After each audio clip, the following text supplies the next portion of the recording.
नमस्कार दोस्तों, जैसा कि आप जानते हैं कि मैं राजेश कुमार रोज की भांति आपके सामने उपस्थित हो जाता हूं एक नया टॉपिक लेकर के। जैसे उसी श्रृंखला में मैं आज उपस्थित हुआ हूं एक नया टॉपिक लेकर के, जो शिक्षा मनोविज्ञान पर आधारित टॉपिक है। आज हम शिक्षक भर्ती पर चर्चा करते हैं। शिक्षक भर्ती जो बहुत समय से फंसी हुई है, उसके आने की उम्मीद है दोस्तों। तो इससे संबंधित मैं पूरी तैयारी के लिए आपके सामने उपस्थित हो चुका हूं और आप भी कॉपी कलम लेकर के उपस्थित हो जाइए। मैं के सरकारी नौकरी अड्डा यूट्यूब चैनल की तरफ से राजेश कुमार आपका स्वागत बंदन एवं अभिनंदन करता हूं। बगैर देर किए हुए आज मैं आपको ले चल रहा हूं अपने टॉपिक की तरफ। आज का हमारा टॉपिक है लॉरेंस कोहलबर्ग का नैतिक विकास। आज हम लॉरेंस कोहलबर्ग द्वारा जो नैतिक विकास से संबंधित सिद्धांत दिए गए हैं तो उस पर विस्तृत चर्चा करेंगे, ताकि यहां से आने वाले प्रश्नों को हम आसानी से सॉल्व कर सकें और सफलता अर्जित कर सकें। जैसा आप जानते हैं कि मेरे चैनल का एकमात्र उद्देश्य आपकी सफलता ही है। तो दोस्तों, बगैर देर किए हुए आ जाइए हमारे चैनल पर। अगर आप पहली बार विजिट कर रहे हैं तो आप वीडियो के नीचे लाल कलर से सब्सक्राइब बटन दिखाई दे रहा होगा, उसको टच कर दें। बगल में बेल आइकन दिखाई देगा, उसे टच कर लें, ताकि मेरे द्वारा प्रोवाइड कराए गए, अपलोड किए गए कोई भी वीडियो हो वो सबसे पहले आपको नोटिफिकेशन के माध्यम से मिल सकें और देख सकें और आप लाभान्वित हो सके। दोस्तों, बगैर देर किए हुए मैं टॉपिक की तरफ चलता हूं। जैसा कि आप जानते हैं, आज का टॉपिक है मेरा लॉरेंस कोहलबर्ग का नैतिक विकास। लॉरेंस कोहलबर्ग महोदय जो है, ये अमेरिका के रहने वाले थे। विस्तृत चर्चा थोड़ी सी करेंगे इस पर। तो लॉरेंस कोहलबर्ग जो है, ये अमेरिका के रहने वाले मनोवैज्ञानिक थे। इन्होंने नैतिक विकास से संबंधित सिद्धांत दिया। किस प्रकार से नैतिक विकास बच्चे में होता है, इसको समझाने का इन्होंने प्रयास किया है। ये 1927 से लेकर 1987 तक इस क्षेत्र में अपना योगदान दिए हैं और महत्वपूर्ण योगदान दिए हैं। तो लॉरेंस कोहलबर्ग के, जैसा कि मैंने बताया, अमेरिका के रहने वाले थे। सबसे पहला प्रश्न बनता है कि लॉरेंस कोहलबर्ग कहाँ के रहने वाले थे। तो ये अमेरिका के रहने वाले थे और कब से कब तक इन्होंने शिक्षा में योगदान दिया, शिक्षा मनोविज्ञान में योगदान दिया। तो शिक्षा मनोविज्ञान में योगदान इन्होंने 1927 से 1987 तक दिया। ये आपको कहीं पर नोट करके रख लेना है। और जैसा कि आप जानते हैं, नैतिक विकास का सिद्धांत किसने दिया, तो लॉरेंस कोहलबर्ग ने दिया। 3 प्रश्न आपके यहां से सॉल्व हो जाते हैं। तो मैं चलता हूं पहले टॉपिक की तरफ। जैसे व्यक्ति सामाजिक प्राणी है, ये आपने सुना होगा, कहा जो है आपसे पूछा भी जाता है कि व्यक्ति क्या है। व्यक्ति एक सामाजिक प्राणी है। व्यक्ति एक सामाजिक प्राणी है। समाज के नियमों एवं नैतिक मूल्यों का उसके व्यक्तित्व पर प्रभाव पड़ता है। यानी व्यक्ति एक सामाजिक प्राणी है। व्यक्ति के नैतिक, या कह सकते हैं समाज के नियमों एवं नैतिक मूल्यों का, व्यक्ति एक सामाजिक प्राणी है। व्यक्ति के व्यक्तित्व के विकास पर समाज के नैतिक नियमों या नैतिक मूल्यों का प्रभाव पड़ता है। ये आप सभी जानते हैं, हम भी जानते हैं कि व्यक्ति जो होता है वो समाज से प्रभावित होता है और समाज को प्रभावित करता है।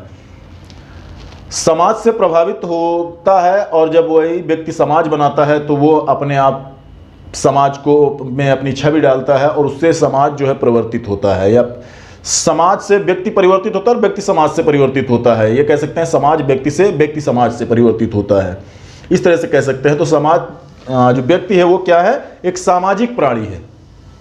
समाज के नियमों एवं नैतिक मूल्यों का व्यक्ति के व्यक्तित्व विकास पर सीधा प्रभाव पड़ता है। आज इसी पर चर्चा करेंगे, किस तरह से प्रभाव पड़ता है और किस तरह से हमारे लॉरेंस कोहलबर्ग महोदय ने नैतिक विकास का अध्ययन किया, नैतिक विकास का सिद्धांत हमारे सामने प्रस्तुत किया।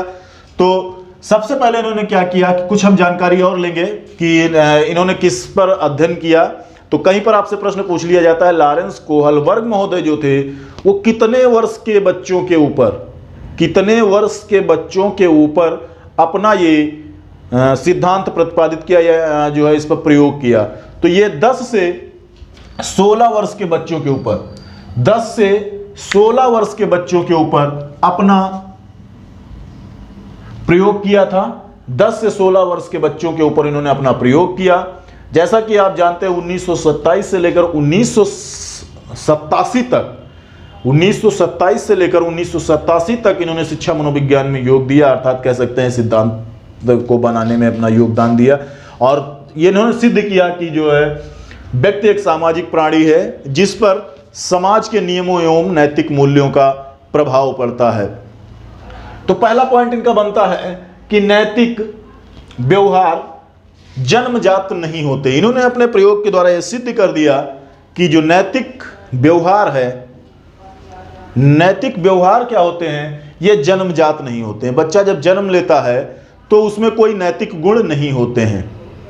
अर्थात जैसे नैतिक गुणों में क्या होता है, किसी का सम्मान करना, किसी का आदर करना, बड़ों का सम्मान करना या समाज के अनुसार अपने क्रियाकलापों को करना, ये सब क्या होता है कि बच्चे में नहीं पाया जाता है। बच्चे में ये सब नहीं पाया जाता है जब बच्चा जन्म लेता है। उसके बाद क्या होता है कि जब यह समाज में आता है तभी इसमें ये गुण विकसित होना प्रारंभ होते हैं। दूसरी बात है कि नैतिक व्यवहार को सामाजिक परिवेश में सीखता है। वही चीज मैंने बताई कि जब यह समाज में आता है तब इसमें जो है क्या होता है कि नैतिक व्यवहारों में परिवर्तन होना स्टार्ट हो जाता है, इसमें नैतिकता आना प्रारंभ हो जाती है। जन्म के समय इसमें नैतिकता नहीं होती है, परंतु जब यह बच्चा समाज में आता है तो इसमें नैतिकता प्रारंभ हो जाती है, नैतिकता का विकास होना स्टार्ट हो जाता है।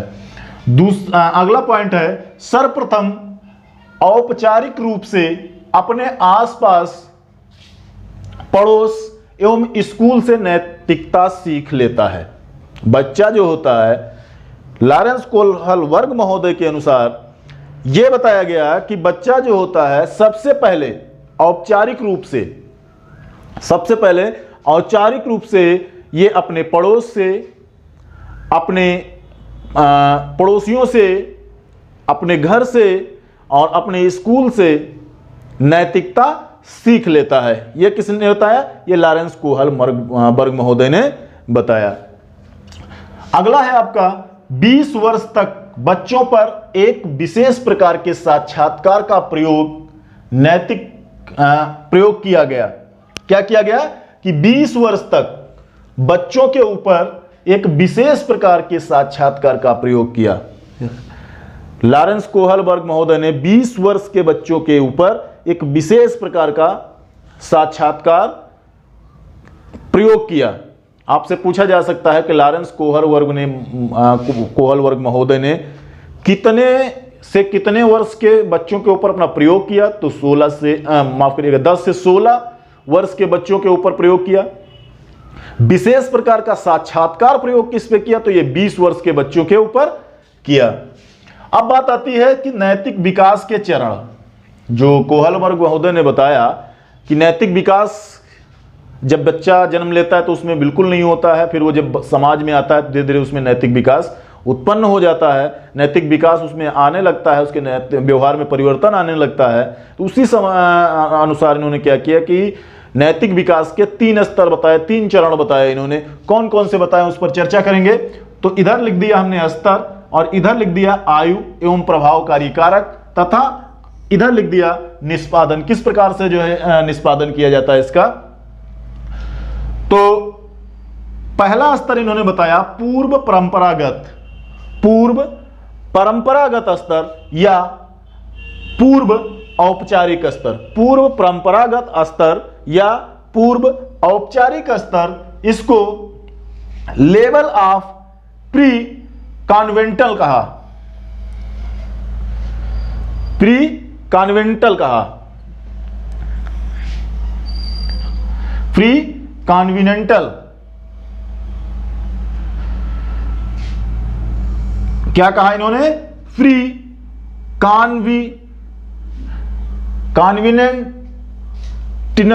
कॉन्विनेंटल कहा इन्होंने, पूर्व कॉन्विनेंटल कहा इन्होंने। और अर्थात कह सकते हैं कि जो पहला स्तर है इनका पूर्व परंपरागत स्तर या पूर्व औपचारिक स्तर, ये इनका पहला स्तर था। और ये जो इनकी आयु थी कि किस आयु के बच्चे में ये स्तर पाया जाता है, तो ये आयु थी 3 से 6 वर्ष। कितनी थी? 3 से 6 वर्ष। अगर आपसे पूछ लिया जाए कि पूर्व परंपरागत स्तर या औपचारिक स्तर किस आयु के बच्चों में होता है, तो वह होता है 3 से 6 वर्ष के बच्चों में। इसके बाद इस समय क्या होता है कि नैतिक तर्क किए जा सकते हैं, अर्थात कह सकते हैं इसमें थोड़ी सी नैतिकता आ जाती है 3 से 6 वर्ष के बच्चों में। जैसे क्या होता है कि बड़ों का सम्मान करना, बड़े का पैर छूना, ये सब 3 से 6 वर्ष के बच्चों में धीरे धीरे आने लगती है। ये प्रभावित किससे होते हैं, इनके प्रभावी कारक क्या होते हैं? तो ये बाह्य पुरस्कार या दंड पर आधारित होते हैं। ये बाह्य पुरस्कार, जैसे किसी बच्चे ने नमस्ते किया तो उसको प्रोत्साहन दिया गया, पुरस्कार दिया गया कि भाई आपने बहुत अच्छा काम किया है। किसी ने नहीं किया तो उसको दंड भी दिया गया, अर्थात उसको डांटा भी गया। तो इस तरह से कह सकते हैं ये बाह्य पुरस्कारों पर आधारित होते हैं। निष्पादन क्या होता है? दंड तथा आज्ञा पालन। 3 से 6 वर्ष की आयु में दंड तथा आज्ञा पालन पाया जाता है। यांत्रिक सापेक्षिक अभिमुखता होती है। यांत्रिक सापेक्षिक अभिमुखता 3 से 6 वर्ष के बच्चों में पाई जाती है, अर्थात कह सकते हैं कि पूर्व परंपरागत अवस्था में या स्तर में ये दंड तथा आज्ञा पालन और यांत्रिक सापेक्षिक अभिमुखता के गुण पाए जाते हैं। नमस्कार दोस्तों, जैसा कि आप जानते हैं कि दूसरा स्तर इन्होंने क्या बताया? दूसरा स्तर इन्होंने बताया परंपरागत स्तर। दूसरा स्तर परंपरागत स्तर इन्होंने बताया। और परंपरागत स्तर या औपचारिक स्तर, इसकी आयु क्या बताई इन्होंने? 3 से 6 वर्ष बताई। आयु क्या बताई? 3 से 6 वर्ष इन्होंने बताई। और आंतरिक क्रियाएं जो होती हैं यहां पर दूसरों द्वारा आंकी जाने लगती हैं। आंतरिक क्रियाएं क्या होती हैं कि दूसरों द्वारा आंकी जाने लगती हैं। इसके बाद निष्पादन में क्या होता है कि परस्पर एक रूप अभिमुखता आ जाती है। इनमें जो एक रूप अभिमुखता का गुण इसमें आ जाता है। इसके अलावा अधिकार संरक्षण अभिमुखता भी आ जाती है। अपने अधिकार के संरक्षण के तरफ भी जो है अभिमुख हो जाते हैं। एक रूप यानी परस्पर एक रूप की तरफ अभिमुख हो जाते हैं।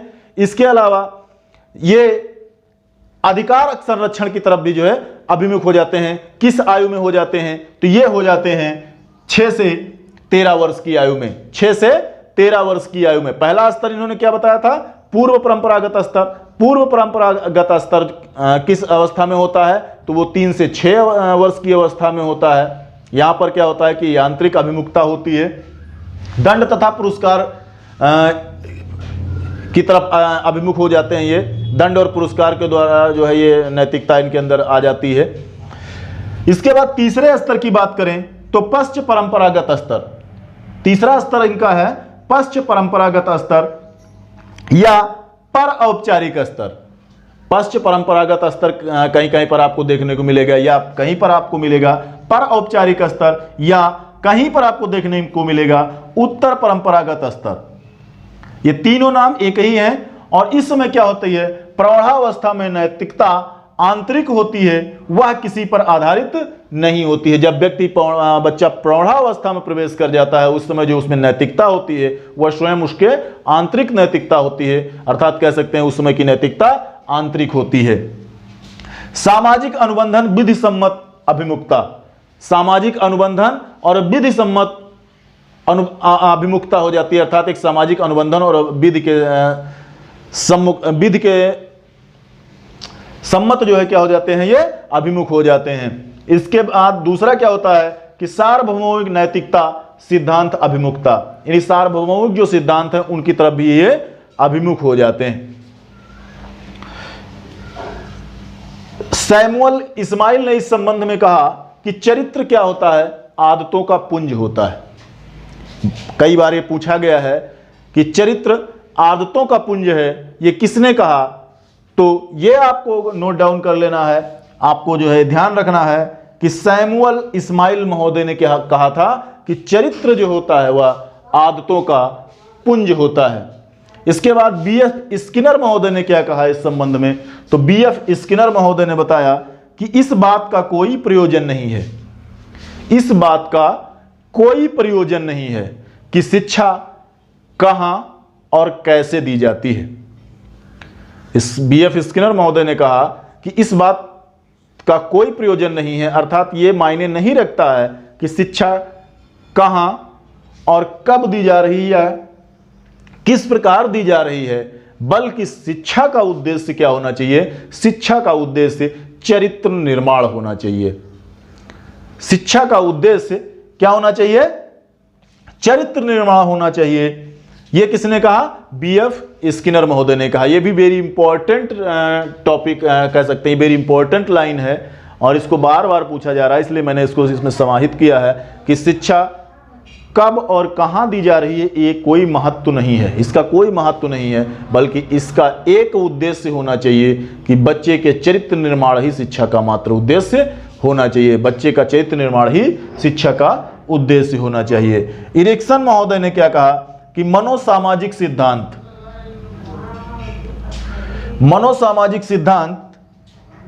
बच्चों के माता पिता दोनों ही नैतिक नियम सिखाते हैं। इन्होंने क्या माना कि इनका जो कह सकते हैं मनोसामाजिक सिद्धांत है, इनके अनुसार यह बताए कि बच्चों के जो माता पिता होते हैं वही क्या करते हैं कि बच्चे को नैतिकता के या नैतिक नियम सिखाते हैं, अर्थात बच्चे के माता पिता ही बच्चे को नैतिक नियम सिखाते हैं या बच्चे में नैतिकता का समावेश कराते हैं। जीन पियाजे महोदय ने इसी संबंध में जीन पियाजे महोदय के नैतिक विकास के सिद्धांत के संबंध में इन्होंने एक पुस्तक लिखी और उस पुस्तक का नाम इन्होंने रखा the moral judgement of child. The moral judgement of child. The moral judgement of child. यह पुस्तक भी बार बार पूछी जाती है कि द मॉरल ऑफ चाइल्ड, माफ करिएगा, the moral judgement of child किस मनोवैज्ञानिक की पुस्तक है? तो यह जीन पियाजे महोदय की है और इस पुस्तक के अनुसार या इस पुस्तक में जीन पियाजे महोदय ने 3 स्तर बताए हैं। कौन कौन से स्तर बताए हैं? 3 स्तर इन्होंने बताया और पहला स्तर बताया इन्होंने नैतिक यथार्थ स्तर, जो 2 से 7 वर्ष की आयु में वो आता है। नैतिक यथार्थ स्तर 2 से 7 वर्ष की आयु। यह क्या होता है कि नियमों के अंध अनुकरण होता है, नियमों के अंध अनुकरण अनुसार होता है। यहां पर इन पर नियम बहुत सारे लागू नहीं किए जा सकते 2 से 7 आयु के बच्चों पर, लेकिन वो क्या होते हैं कि देख करके, सुन करके या स्वयं माता पिता से प्रेरित होकर के इनमें नैतिकता का समावेश किया जा सकता है। दूसरा स्तर इन्होंने बताया कि नैतिक समानता। नैतिक समानता इन्होंने 8 से 12 वर्ष की आयु के बच्चों में बताया। नैतिक समानता का स्तर जो होता है वो 8 से 12 वर्ष के बच्चों में होता है।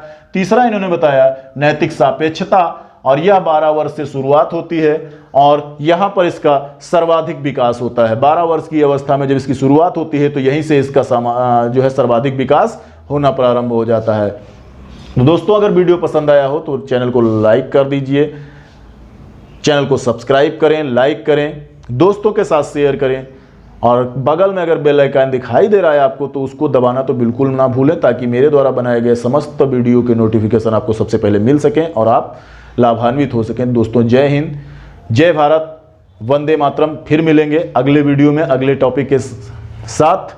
तब तक दोस्तों, जय हिंद, जय भारत, वंदे मातरम।